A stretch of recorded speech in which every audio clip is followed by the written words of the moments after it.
All right, y'all, I'm gonna finish this book and then I'm gonna try to go on a hike. So I guess summer only comes in one chapter. Yeah, so I'm on page 189 and this book ends at 216. No, 206. So I have about 16 pages left. All right, this is chapter 1 of summer. I've only to break into the tightness of a strawberry and I see summer, its dust and lowering skies. It remains for me a season of storms. The parched days and sticky nights are undistinguished in my mind, but the storms, the violent sudden storms, both frighten and quench me. But my memory is uncertain. I recall a summer storm in the town where we live and imagine a summer my mother knew in 1929. There was a tornado that year, she said, that blew away half of South Lorraine. I mix up her summer with my own, biting the strawberry, thinking of the storms I see her, a slim young girl in a pink crepe dress. One hand is on her hip, the other lolls about her thigh, waiting. The wind swoops her up, high above the houses, but she is still standing, hand on hip, smiling. The anticipation and promise in her lolling hand are not altered by the Holocaust. In the summer tornado of 1929, my mother's hand is unextinguished. She is strong, smiling, and relaxed while the world falls down about her. So much from memory, public fact becomes private reality, and the seasons of a Midwestern town become the morai of our small lives. The summer was already thick when Frieda and I received our seeds. We had waited since April for the magic package containing the packets and packets of seeds we were to sell for 5 cents each, which would entitle us to a new bicycle. We believed in and spent a major part of every day trooping about the town selling them, although Mama had restricted us to the homes of people she knew or the neighborhoods familiar to us. We were knocked on all doors and floated in and out of every house that opened to us. 12-room houses that sheltered half as many families smelling of grease and urine. Tiny wooden 4-room houses tucked into bushes near the railroad tracks.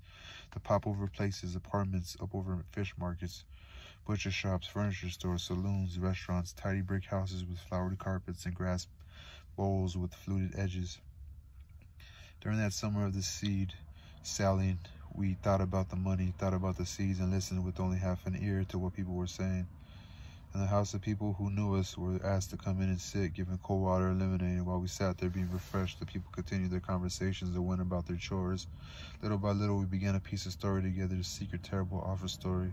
And it was only after 2 or 3 such vaguely overheard conversations that we realized what the story was about. Pecola. Properly placed, the fragments of talk ran like this. Did you hear about that girl? What, pregnant? Yes, but guess who? Who? I don't know all these little boys. That's just it. Ain't no little boy. They say it's Charlie. Charlie, her daddy? Uh-huh. Lord have mercy, that dirty man. Remember that time he tried to burn them up? I know he was crazy for sure then. What's she gonna do? The mama keep on like she been, I reckon. He's taking off. County ain't gonna let her keep that baby, is they? Don't know. Other than Breedlove seemed right anyhow. That boy is off somewhere every minute, and the girl was always foolish. Well, nobody know nothing about them anyway, where they come from or nothing. Don't seem to have no people.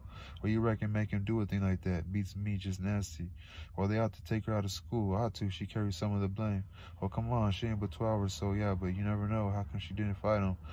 Maybe she could, yeah, you never know. Well, it probably won't live. They say the way her mama beat her, she lucky to be alive herself.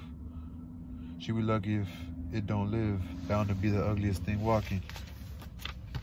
Can't help but be out to be a law. 2 ugly people doubling up like that to make more ugly, be better off on the ground.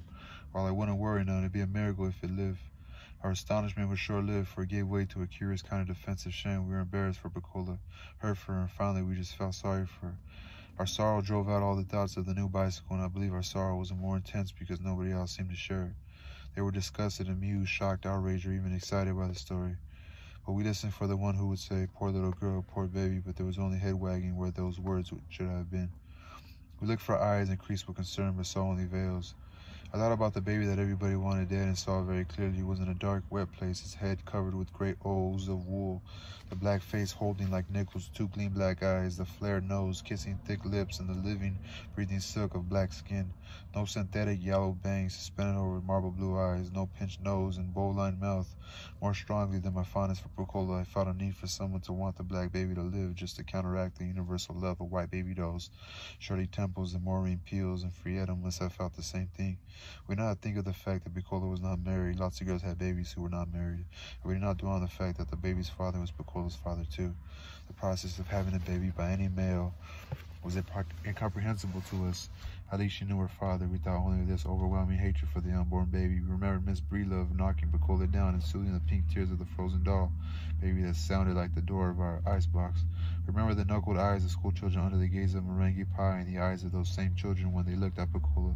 Maybe we didn't remember, we just knew. We had defended ourselves since memory against everything and everybody, considered all speech a code to be broken by us, and all gestures subject to careful analysis. We had become headstrong, devious, and arrogant.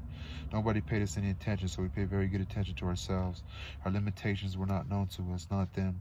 Our only handicap was our size. People gave us orders because they were bigger and stronger, so it was with confidence, strengthened by pity and pride, that we decided to change the course of events and alter human life. What are we gonna do, Fietta? What can we do? Miss Johnson said it would be a miracle if we live. So let's make it a miracle. Yeah, but how? We could pray. That's not enough. Remember last time with the bird? That was different. It was half dead when we found it. I don't care. I still think we have to do something really strong this time. Let's ask him to let Bacola's baby live and promise to be good for a whole month. Okay, but we better give up something. He'll know we really mean it this time.